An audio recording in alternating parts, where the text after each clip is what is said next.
Hey guys, I'm Chef Dave from Liliana's and Little John's, and we use grocery excess and maybe not so perfect vegetables to make really yummy food. And we're gonna do a little food kit for you guys today with burritos. I'm gonna show you how to make a Pico de Gallo from scratch, and so you can kind of see what we mean when we use imperfect. There's nothing wrong with this tomato, but there are a couple little dents, right? But other than that, there's no bumps, bruises, anything like that. It's just a couple little dents that makes it a little imperfect. Things like jalapenos, they should look like this, but when they look like this, nobody wants them. So we can cook with them, and then that's what we do. So we're gonna make a pico de gallo, and this is one of my favorite things to have in the summer. And all we're gonna do is we're gonna take an onion, cut it in half, and we only need about a half an onion for our pico. And then just peel this little skin off.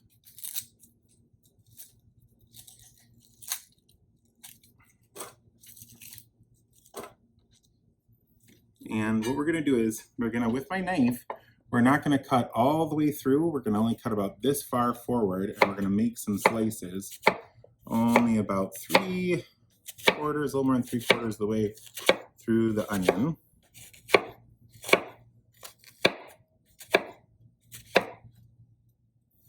Okay, and then once we have that, we're just gonna rotate it a little bit, and then we're gonna do slices like this. Just going the other direction, and you see we end up with perfect small little dices of onion. Okay, so now I'm just gonna put that into our bowl. And the best thing about pico de gallo is you don't need an exact recipe. If you don't like a lot of onion, just put less onion in it. And then we're gonna do our tomatoes. So for our tomatoes, we're just gonna slice them, again, kind of into strips. And after we're done with that, and slice them into little dices again. Beautiful. And same thing again. Just sliced longwise. And then cut into strips. I'm going to do that for a couple tomatoes, because tomatoes are really the base of pico de gallo. That's what makes it all tomatoey and wonderful. Here we go again, just cutting it into strips. And again, if you like really chunky salsa, you can leave it nice and big slices like I am. Or if you want little small salsa, like really fine, like you don't even notice that there are chunks of tomato in it, then you can just put all of this, once it's all done, into a food processor and then chop it up as fine as you'd like. So we're doing it kind of the old-fashioned way, if you will, but you're welcome to do it however you'd like. That's one of the things I love about cooking. Like, there is no such thing as the right recipe. You can go into like 30 different Mexican restaurants and you can try 30 different salsas and they'll all taste totally different, but you'd still recognize each one of them as salsa, but they're all different. So every place you go has its own version of different things. Same thing with like a Caesar salad or fettuccine Alfredo or something like that.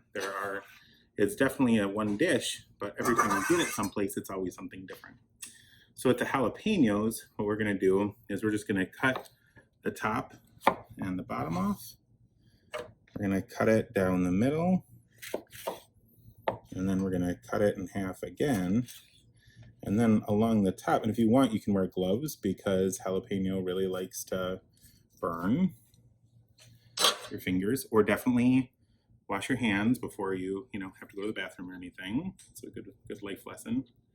So, and we're only gonna use half a jalapeno because we're gonna keep it nice and mild. But I will tell you, even if you don't like spicy, sometimes just having a little bit of spice is good. So these we're gonna cut into really, really, really thin strips, because no one wants to get a bite of just a giant jalapeno. If you're gonna put this in a blender or in a food processor, you don't need to cut them up as fine because it'll blend up in the food processor, but I really like just little tiny bits of pepper, just to give it a little bit of spice and whatnot. So we got our jalapeno pepper here. By the way, if any of your knife cuts look this good, come see Chef Dave at Liliana's. This is 20 years of practice. So I won't judge you if they don't look as perfect. And then we're gonna take some fresh cilantro and we're gonna just kind of bundle it up and we're just gonna chop it up, stems and all. The stems are good on cilantro. They have a lot of flavor too. So don't worry about taking them off. Smells so fresh and good. And then we're gonna leave it as kind of big pieces of cilantro. I like that because I think you get more flavor and it doesn't bruise the lettuce as much. And then once we have that in, we're gonna put in some salt, a little pepper, and then we're gonna take a lime, cut it in half, and if you hold the lime upside down like this, instead of like that, and when you squeeze it, all the lime juice will stay, all the seeds will stay in the lime, and the juice will just float out over the top. So we're gonna put in the juice of the whole lime, and with that cilantro, the jalapeno, the onion, and the tomato. And again, you'll see I'm keeping the lime up the whole time, so all the seeds stay inside. There we go. And then we're just gonna stir it on up. And if you want, you can use red onion. You can use grape tomatoes if you want. You can leave the onion out if you want, if you really don't like onion. But this, to me, is like a perfect, really fresh Pico de Gallo, perfect for the middle of summer. And at the very end, we're just gonna take a little bit more salt and put it on top. And then the key, I'll tell you the secret to a really, really good Pico de Gallo is that it'll taste really good now, but all those flavors are gonna soak up in there. And you can see already, if you look in here, the salt, you see the liquid is red, is pink. That is more than just lime juice. That's also the salt is mixing with this tomato, with the tomatoes, and the tomatoes are breaking apart and they're letting out juice. And so it'll actually soften the tomatoes and make them taste really delicious. It'll bring out all that tomato flavor, and then all that liquid will just marinate, which means it'll just kind of soak up all those flavors. So we're just gonna kind of press it down, and then right before we serve it, we're gonna drain off all that liquid, and then we're gonna mix it one more time, drain off the liquid, and then it's ready.